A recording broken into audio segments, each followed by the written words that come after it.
कल हमने प्लेटो का परिचय दिया था और आप लोगों से कहा भी था कि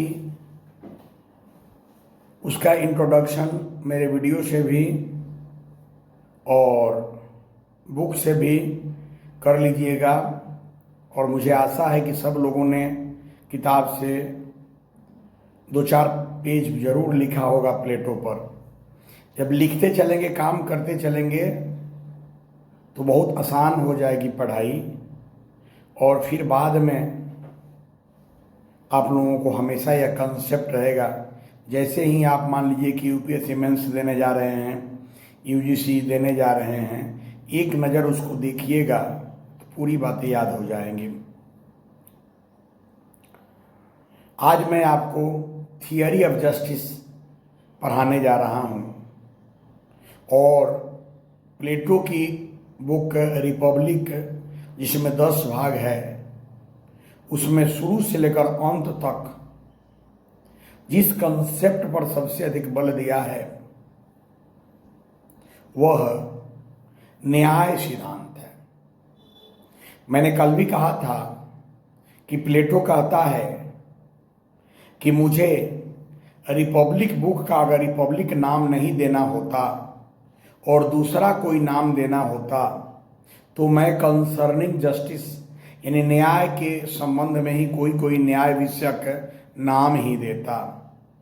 बिल्कुल स्पष्ट है कि प्लेटो की रचना बुक रिपब्लिक ये कंसर्निंग जस्टिस न्याय विषयक ग्रंथ है और रिपब्लिक में 10 जो अलग अलग वॉल्यूम हैं, चैप्टर हैं, सब में शुरू से लेकर अंत तक कहीं न कहीं न्याय के आधार पर ही आइडियल स्टेट को, आदर्श राज्य को प्राप्त करने का प्रयास किया गया है। हम न्याय पढ़ने जा रहे हैं। यह ठीक है कि प्लेटो एक आदर्शवादी चिंतक है और आदर्शवादी चिंतकों की यह विशेषता होती है कि उनके विचारों को अमल में या प्रयोग में लाना लगभग असंभव होता है। और प्लेटो तो एक ऐसा विचारक है जो 2 अर्थों में आदर्शवादी है। एक इसलिए आदर्शवादी है क्योंकि अरस्तु, Rousseau, Hegel, Kant, Fichte, T H. Green जैसा वह राज्य की सर्वोच्चता, अनिवार्यता, महानता की बात करता है। लेकिन हमने यह भी बताया आपको कि प्लेटो दूसरे अर्थ में आदर्शवादी है क्योंकि यह जो विचार अपने रिपब्लिक में देता है वैसे विचारों को अमल में लाना, प्रयोग में लाना, व्यवहार में लाना या उसका साक्ष्य, उसका उदाहरण नहीं देखा गया है, इसलिए आदर्शवादी है।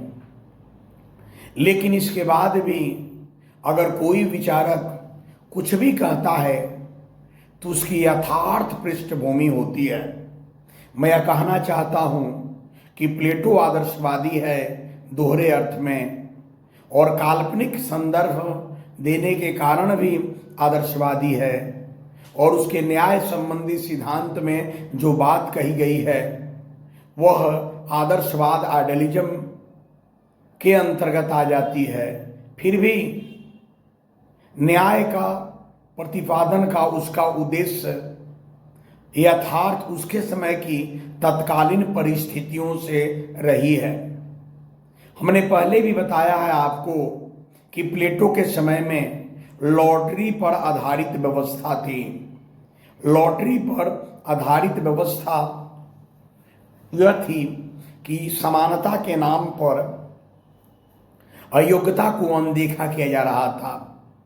लॉटरी लगी हुई है और लॉटरी में अयोग्य व्यक्ति को सर्वोच्च पद शासन प्रशासन का मिल जाए अथवा अयोग्य व्यक्ति को सबसे निम्न पद शासन प्रशासन को मिल जाए, वो उसको धारण करेगा क्योंकि लॉटरी में उसके नाम से उसके भाग्य में निकला है।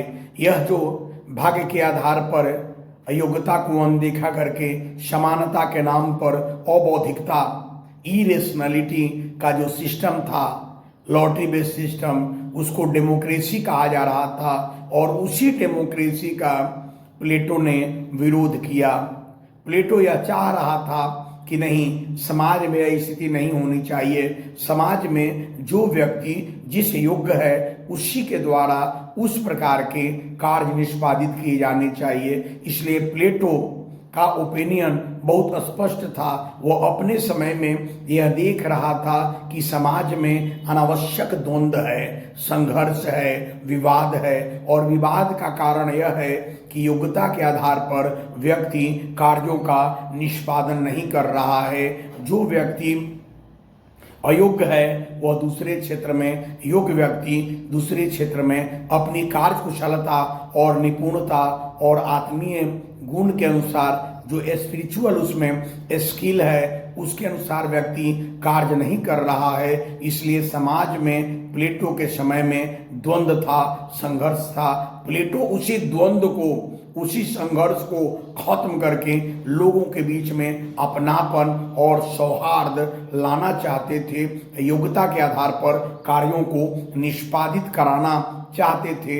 इसलिए प्लेटो ने न्याय सिद्धांत दिया। यह ठीक है कि प्लेटो की न्याय सिद्धांत काल्पनिक है, प्लेटो की न्याय सिद्धांत को अमल में लाना संभव नहीं है, लेकिन मैंने बता दिया कि यह वैचारिक जगत में ही अगर कुछ भटकता हुआ प्रतीत होता है तो बेवजह वह नहीं भटक रहा है। प्लेटो अपने समय की जो समस्याएं थी, जिसमें कार्यों का कोई विभाजन नहीं था, योग्यता के आधार पर व्यक्ति कार्य नहीं कर रहा था और समाज में अनावश्यक संघर्ष था और अयोग्यता के अयोग्य लोगों को राजनीतिक प्रशासनिक व्यवस्था में लॉटरी के आधार पर पद, कार्य और दायित्व दिए गए थे।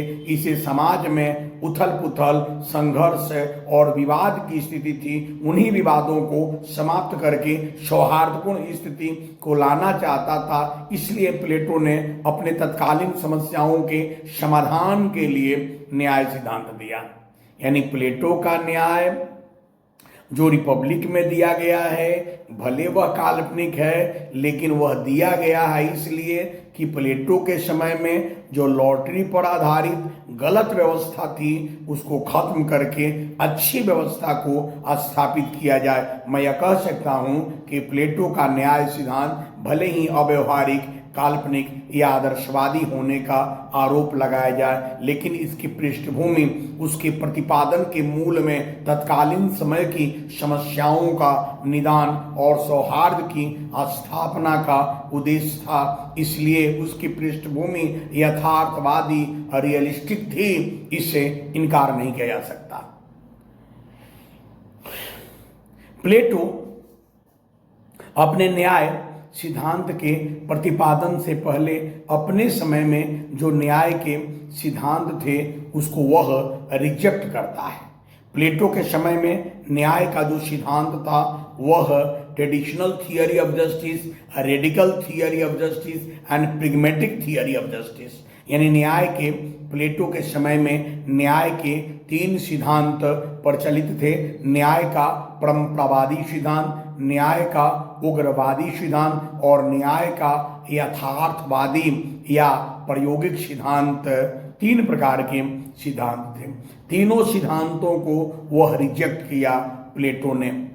आप जानते हैं कि एडमेंटस पलमार्कस के द्वारा सिद्धांत दिया गया, उसके बाद थ्रेसिमिकस के द्वारा सिद्धांत दिया गया और फिर जाकर ग्लूकोन के द्वारा सिद्धांत दिया गया। जो भी हो, प्लेटो के पहले जो न्याय के 3 सिद्धांत थे, ट्रेडिशनल, रेडिकल एंड प्रिग्मेटिक, तीनों सिद्धांत को प्लेटो रिजेक्ट करता है और रिजेक्ट करने के बाद अपना न्याय सिद्धांत देता है।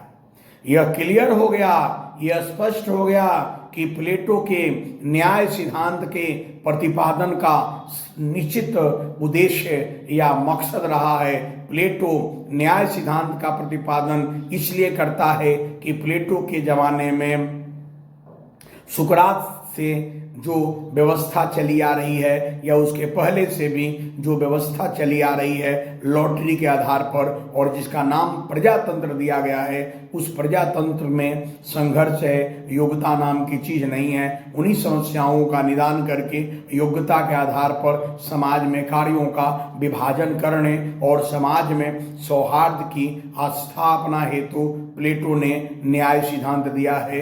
प्लेटो अपने न्याय सिद्धांत के पहले अपने समय में जो न्याय के 3 सिद्धांत प्रचलित थे, उन तीनों ही सिद्धांतों यानी परंपरागत, उग्रवादी और यथार्थवादी सिद्धांतों को रिजेक्ट करता है, खंडन करता है, अस्वीकार करता है और तब जाकर अपना न्याय सिद्धांत देता है।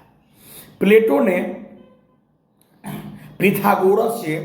पैथागोरस भी कहते हैं, पिथागोरस से प्रभावित होकर आत्मा के त्रिवर्ग का सिद्धांत, triple theory of the human soul, Pythagoras से प्रभावित होकर आत्मा के 3 वर्ग, 3 प्रकार के ट्रिपलसिटी, 3 प्रकार के विभाग का सिद्धांत देता है। पिथागोरस आत्मा का 3 प्रकार बता रहा था। मैं बता दूं कि जो सर्वोच्च है उसे वह विवेक कहता है, यानी ह्यूमन सोल का सबसे हाईएस्ट जो एलिमेंट है, रीजन है, विवेक है। मध्यम जो है वह करेज है, स्पिरिट है, साहस है। और सबसे जो निम्न है वह तृष्णा है, क्षुधा है, एपेटाइट है। वह प्लेटो कहता है कि आत्मा के 3 प्रकार हैं, विवेक, साहस और तृष्णा। विवेक सबसे ऊपर वाला है, साहस मध्यम वाला है और तृष्णा निम्नतम वाला है। प्लेटो कहता है, जो पिथागोरस से प्रभावित होकर, कि हाँ, आत्मा के 3 प्रकार में विवेक सर्वोत्तम है और जिस व्यक्ति में विवेक की अधिकता होंगी उसमें साहस की कमी होंगी, तृष्णा 9 के बराबर होंगी। उल्टा, जिसमें तृष्णा की अधिकता होंगी, एपेटाइट अधिक होगा, तृष्णा अधिक होंगी, भूख अधिक होंगी, उसमें साहस की कमी होंगी और विवेक 9 के बराबर होगा। यानी आत्मा के जो 3 तत्व हैं, विवेक, साहस और तृष्णा, किसी व्यक्ति में तीनों नहीं होंगे। एक अधिकाधिक होगा, दूसरा कम होगा, तीसरा 9 के बराबर होगा। जिसमें विवेक की अधिकता होंगी, प्रबलता होंगी, उसमें साहस की कमी होंगी और तृष्णा की कमी होंगी, 9 के बराबर होगा। जिसमें तृष्णा की अधिकता होंगी उसमें साहस की कमी होंगी और विवेक 9 बराबर होगा। जिसमें साहस की अधिकता होंगी उसमें विवेक की कमी होंगी और तृष्णा की कमी होंगी। चूंकि 3 प्रकार की आत्मा की प्रवृत्ति है, जिस व्यक्ति में सबसे अधिक जो होगा उसी नाम से जाना जाएगा। जिसमें विवेक की अधिकता होंगी, विवेक की प्रबलता होंगी, वह दार्शनिक होगा, फिलोसफर होगा।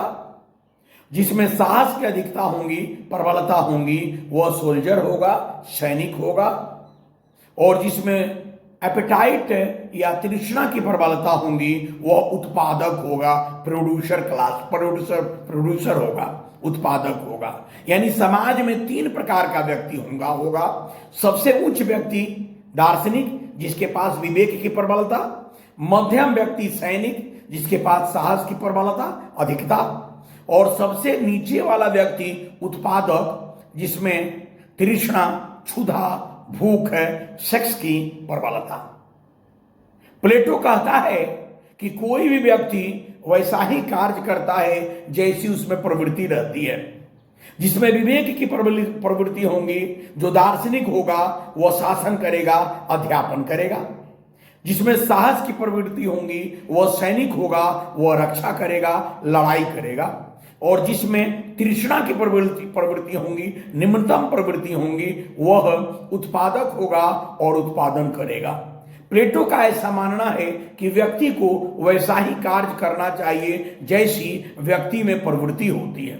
यदि वह दार्शनिक है और वह विवेक का प्रतिनिधित्व करता है, रिप्रेजेंट करता है, तो वैसी स्थिति में उसे शासन अध्यापन करनी चाहिए।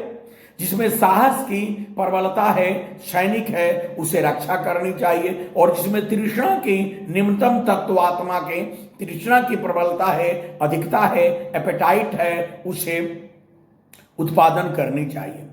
जब व्यक्ति तीन प्रकार का व्यक्ति है, अपने अपने आत्मीय गुणों के अनुसार कार्यों को निष्पादित करे और दूसरे वर्ग के दूसरे व्यक्ति के कार्य में कोई हस्तक्षेप नहीं करे, तो इसे ही प्लेटो न्याय कहता है। चूंकि समाज में तीन प्रकार के व्यक्ति हैं, दार्शनिक विवेक वाले, सैनिक साहस वाले, उत्पादक तृष्णा वाले, इसलिए समाज में तीन वर्ग हो जाएगा, दार्शनिक वर्ग, सैनिक वर्ग और उत्पादक वर्ग। आप बिल्कुल यह समझ गए कि प्लेटो न्याय सिद्धांत के प्रतिपादन के लिए पिथागोरस से प्रभावित होकर आत्मा के तीन प्रकार का सिद्धांत, त्रिवर्ग का सिद्धांत लेता है। आत्मा के तीन प्रकार में विवेक है, सर्वोत्तम तत्व, साहस मध्यम तत्व और तृष्णा निम्नतम तत्व है। किसी व्यक्ति में एक ही अधिक हो सकता है, जिसमें विवेक की अधिकता होंगी वह दार्शनिक कहा जाएगा, जिसमें साहस की अधिकता होंगी वह सैनिक कहा जाएगा और इसमें तृष्णा की अधिकता होंगी वह उत्पादक कहा जाएगा। चूंकि तीन प्रकार का समाज में व्यक्ति है तो तीन वर्ग होगा। अब तीन प्रकार का व्यक्ति और तीन वर्ग हो गया। प्लेटो का ऐसा मानना है कि प्रत्येक व्यक्ति और प्रत्येक वर्ग जब अपनी आत्मीय गुणों के अनुसार कार्य करेगा और गैर व्यक्ति के कार्य में, गैर वर्ग के कार्य में, दूसरे वर्ग के कार्य में हस्तक्षेप नहीं करेगा, तो यही नॉन इंटरफेरेंस वर्क स्पेशलाइजेशन को थियरी ऑफ जस्टिस न्याय सिद्धांत कहा जाता है। स्पष्ट है कि प्लेटो ने न्याय के दो प्रकार बताए हैं, व्यक्तिगत न्याय और सामाजिक न्याय। आज वाला न्याय सामाजिक न्याय नहीं, प्लेटो का सामाजिक न्याय। प्लेटो कहता है कि समाज में तीन प्रकार के व्यक्ति हैं, दार्शनिक, सैनिक और उत्पादक। जब तीनों प्रकार के व्यक्ति अपना अपना कार्य करता है और दूसरे व्यक्ति के कार्य में हस्तक्षेप नहीं करता है तो यह व्यक्तिगत न्याय है। सामाजिक न्याय केवल वर्ग की बात कर दें, समाज में तीन वर्ग हैं, प्रत्येक वर्ग अपना कार्य करता है और दूसरे वर्ग के कार्य में हस्तक्षेप नहीं करता है तो वह सामाजिक न्याय है। यदि केवल न्याय कहें तो हम कहेंगे कि समाज में तीन प्रकार का व्यक्ति या तीन प्रकार का वर्ग जब अपने अपने आत्मीय गुणों के अनुसार कार्य करेगा, मतलब दार्शनिक व्यक्ति या वर्ग शासन करेगा, अध्यापन करेगा, सैनिक व्यक्ति या वर्ग वह रक्षा करेगा, सैनिक का कार्य करेगा और उत्पादक वर्ग या व्यक्ति उत्पादन करेगा और किसी दूसरे के कार्य में नहीं करेगा। जब तीनों वर्ग अपने अपने आत्मा की मूल प्रवृत्ति के अनुसार कार्य करेगा और दूसरे व्यक्ति और वर्ग के कार्य में हस्तक्षेप नहीं करेगा तो उसे हम न्याय कहेंगे। यानी न्याय की परिभाषा वही है और व्यक्तिगत और सामाजिक न्याय। प्रत्येक व्यक्ति जब अपना अपना तीनों प्रकार का व्यक्ति काम करने लगे और दूसरे व्यक्ति के कार्य में हस्तक्षेप नहीं करे तो व्यक्तिगत न्याय। और तमाम व्यक्ति वर्ग अलग अलग वर्ग बन गया और तीन वर्ग हो गया, दार्शनिक और सैनिक, उत्पादक। दार्शनिक वर्ग अपना काम करेगा, सैनिक और उत्पादक वर्ग के कार्य में हस्तक्षेप नहीं करेगा। सैनिक वर्ग अपना काम करेगा यानी रक्षा का काम करेगा, वह दार्शनिक और उत्पादक वर्ग में हस्तक्षेप नहीं करेगा।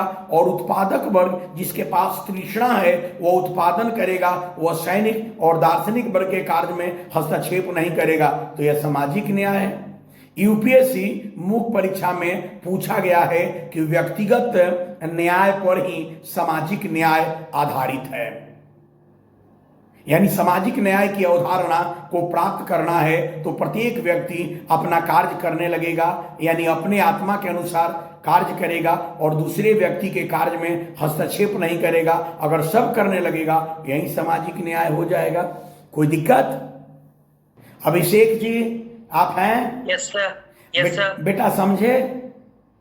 जी सर। आप समझ गए ना कि प्लेटो ने पिथागोरस से प्रभावित होकर आत्मा के तीन प्रकार की कंसेप्ट को माना है। वह कहता है कि आत्मा के तीन प्रकार है और हायरार्की है ऊपर नीचा। सबसे ऊपर वाला आत्मा है सर्वोत्तम जो है वह विवेक है, बीच वाला जो है वह साहस है, सबसे नीचा वाला जो है वह तृष्णा है। वह कहता है कि किसी व्यक्ति में एक ही अधिक हो सकता है, Yes, sir. और जिस व्यक्ति में जिस प्रकार की प्रवृत्ति अधिकाधिक होंगी उसी प्रकार का कार्य करेगा, दूसरे के कार्य में हस्तक्षेप नहीं करेगा। और यह हस्तक्षेप रूप में वर्क स्पेशलाइजेशन अपना कार्य करना ही न्याय है। व्यक्तिगत स्तर पर अगर हमने कह दिया तो इंडिविजुअल जस्टिस है, और वर्ग के स्तर पर कह दिया, वर्ग के लेवल पर, क्लास लेवल पर हमने कह दिया तो यह सोशल जस्टिस है। यानी इंडिविजुअल जस्टिस अगर पूरा हो जाए तो सोशल जस्टिस एस्टेब्लिश्ड हो जाती है। और इसी पर यूपीएससी में प्रश्न आ गया था। एक और अभिषेक है, इंजीनियर अभिषेक हैं।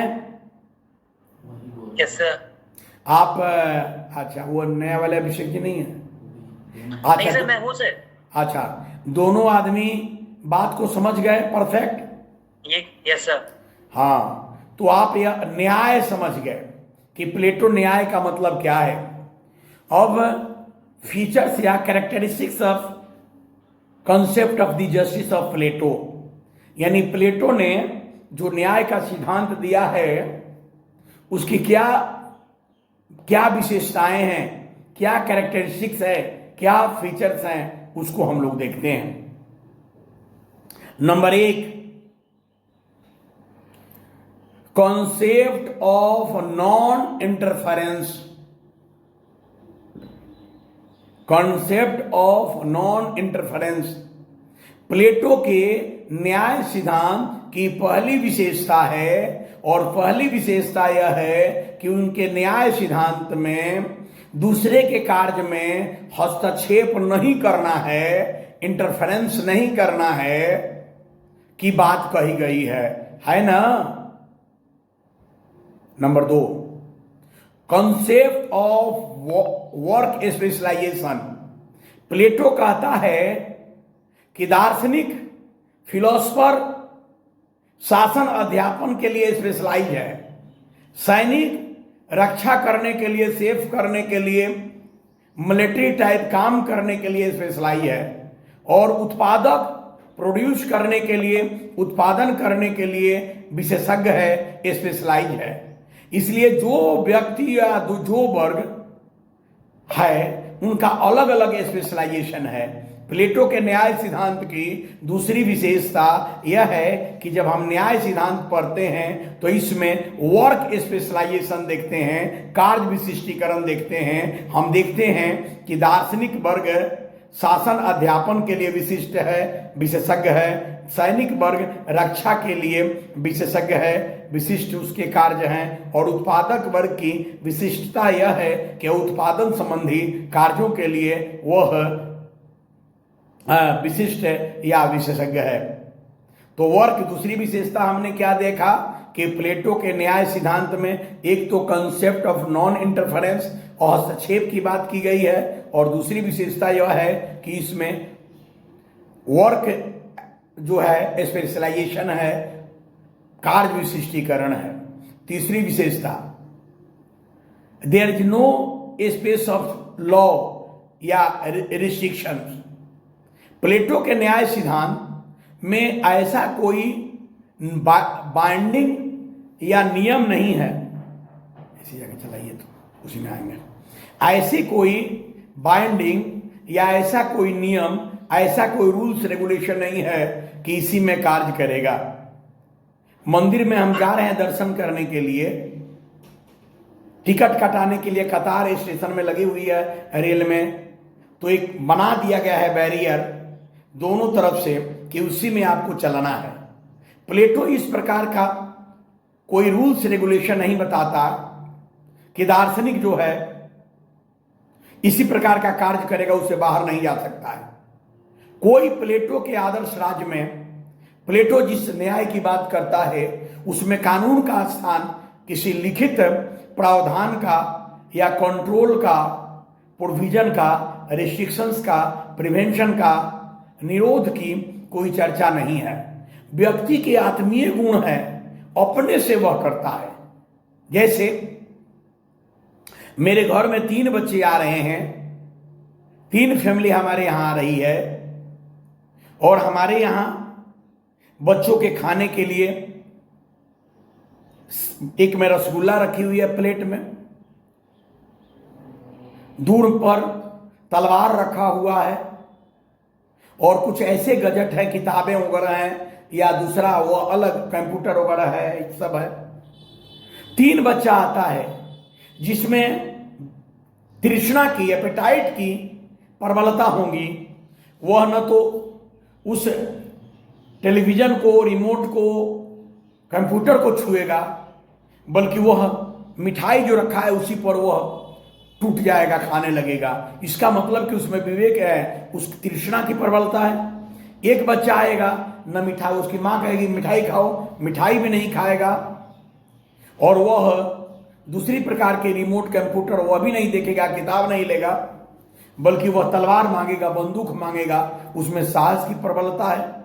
और तीसरे बच्चे के पास भी तीनों विकल्प है, वह भी मिठाई नहीं खाता है, वह भी तलवार बंदूक नहीं मांगता है, बल्कि वह टेलीविजन या रिमोट देखने लगता है, वह काम करने किताब उठाने लगता है, फिगर देखने लगता है, पलटने लगता है। हमें तीनों बच्चे अबोध हैं, उनके लिए कोई कानून नहीं है, 3 चीजें हैं, लेकिन जिस बच्चे में जो प्रवृत्ति थी वैसा चूज किया।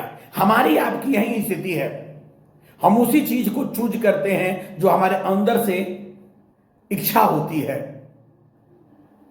जैसे कहीं हम लोग गए, फ्रूट्स वगैरह भी, कहीं पार्टी में फ्रूट्स रखे हुए हैं, फिर नॉनवेज वगैरह की व्यवस्था की गई है, शाकाहारी की व्यवस्था की गई है। जो फ्रूट्स वगैरह, जूस वगैरह पीना चाहेगा, भोजन नहीं कर, वो वहां उधर चला जाएगा। नॉनवेज वाला देखेंगे कि कहाँ नॉनवेज लिखा है, उधर चले जाएंगे, वेज वाले चले जाएंगे। तो जैसी आदमी की चाहत होती है वैसा ही करता है, कोई रिस्ट्रिक्शंस नहीं है, क्योंकि पार्टी में जितने लोग जा रहे हैं, जिसको जो इच्छा होगी वह खा सकता है। इस प्रकार की व्यवस्था होती है। ठीक ऐसा ही प्लेटो कहता है कि कोई कानून नहीं है, कोई कानून नहीं है। जिस प्रकार की अंदर की प्रवृत्ति होंगी, विवेक वाला शासनीय अध्यापन करेगा, साहस वाला सैनिक जो है रक्षा करेगा, और तृष्णा वाला उत्पादन करेगा। इसलिए प्लेटो के न्याय सिद्धांत में कानून नहीं है। नेक्स्ट, दूसरा इसी बात को पलट देते हैं, लेंस ऑफ ड्यूटीज। नेटल सिर्फ कहता है कि प्लेटो के न्याय सिद्धांत कर्तव्य की भावना पर आधारित है, ड्यूटीज है।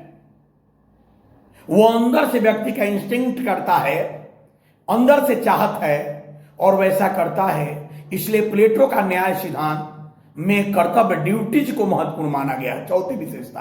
5वीं, प्लेटो का न्याय सिद्धांत में को हम एक रचनात्मक, कंस्ट्रक्टिव कंसेप्ट, एक रचनात्मक सिद्धांत कह सकते हैं। चूंकि प्लेटो का न्याय सिद्धांत के प्रतिपादन का मकसद, थियरी ऑफ जस्टिस का मकसद, उद्देश्य समाज में व्यक्ति की योग्यता के अनुसार कार्य करना है और द्वंद्व को समाप्त करना है और एक आइडियल स्टेट यानी अच्छा समाज को बनाना है। इसी मकसद से प्लेटो ने न्याय सिद्धांत दिया है। इसलिए हम कह सकते हैं कि कंसेप्ट ऑफ थियरी, कंसेप्ट या theory of justice of Plato is a constructive है, पॉजिटिव है, रचनात्मक है, सकारात्मक है।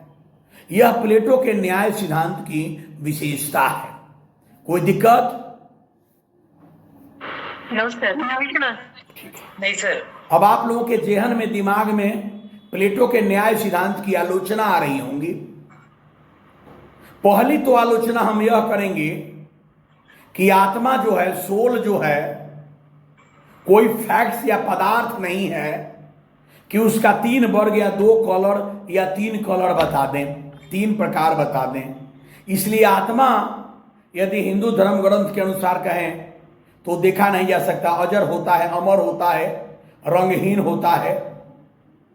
तो ये आत्मा को 3 प्रकार बताया है, यह कहना उचित नहीं है, नंबर 1। नंबर 2, कहता है कि उत्पादक की अलग प्रवृत्ति है, साहस वाले को, माने सैनिक की अलग है। या यह एक व्यक्ति मुझ में विवेक की अभी अधिकता है, इसलिए मैं पढ़ा रहा हूं। मैं थक जाऊंगा, आराम करना चाहूंगा, भोजन करना चाहूंगा, उस समय हमें विवेक पूछिएगा हमसे 1 घंटा बाद फोन करके, तो अगर मैं नहीं पढ़ा, भोजन कर रहा हूं, तो कहेंगे अभी रखो, हम कुछ नहीं बता पाएंगे। उस समय तृष्णा की प्रबलता हो जाएंगी, और कोई मिसबिहेव करे तो लड़ने के लिए तैयार हो जाएंगे, साहस की प्रबलता अधिकता हो जाएंगी।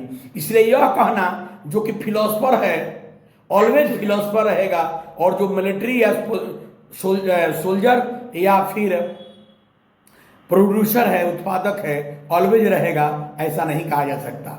उत्पादक को भूख लगी है, जब पेट भर गया तो वो कहेगा कि अब शासन करेंगे, इसलिए यह भी सही नहीं है। तीसरी बात, बिना कानून, बिना रिस्ट्रिक्शंस कोई व्यवस्था अच्छी चल नहीं सकती। कर्तव्य की भावना के आधार पर कब किसी भी काल अवधि में व्यवस्था को नहीं चला जा सकता, इसलिए सही नहीं है। चौथी यह कही जाएगी कि प्लेटो यह प्रबुद्धवाद या अभिजन पॉलिटिकल इलिट का थियरी देता है, और यह मानकर चलता है कि कुछ ही लोग जो विवेक वाले होते हैं। नहीं साहब, आज जिसमें एपेटाइट है, भूख है, निरक्षर है, अयोग्य है, यदि उसको शिक्षित किया जाएगा तो वह दार्शनिक हो जाएगा, और जो दार्शनिक है मानसिक रूप में बीमार होगा तो वह उत्पादक या एक वर्ग से हट सकता है। यह बात प्लेटो नहीं कहते हैं, इसलिए प्लेटो का न्याय सिद्धांत जो है अभिजन का सिद्धांत है, थियरी ऑफ एलिट है। और लास्ट में यह भी कहेंगे कि समाज को वर्गों में बांटना, वर्ग के अनुसार कार्य बताना, 3 ही प्रकार का कार्य बताना, यह वर्तमान समय में प्रजातांत्रिक भी नहीं है और व्यवहारिक भी नहीं है, लागू भी नहीं हो सकती है। इसलिए न तो डेमोक्रेटिक है, न तो रेलेवेंट है, न तो यह प्रासंगिक है, न तो व्यवहारिक है। इस आधार पर भी प्लेटो की न्याय सिद्धांत की आलोचना की जा सकती है। लेकिन अंततः हम यही कहेंगे कि प्लेटो के न्याय सिद्धांत की जितनी भी आलोचना करें, लेकिन प्लेटो के दर्शन को समझने के लिए उनके न्याय सिद्धांत की जानकारी आवश्यक है।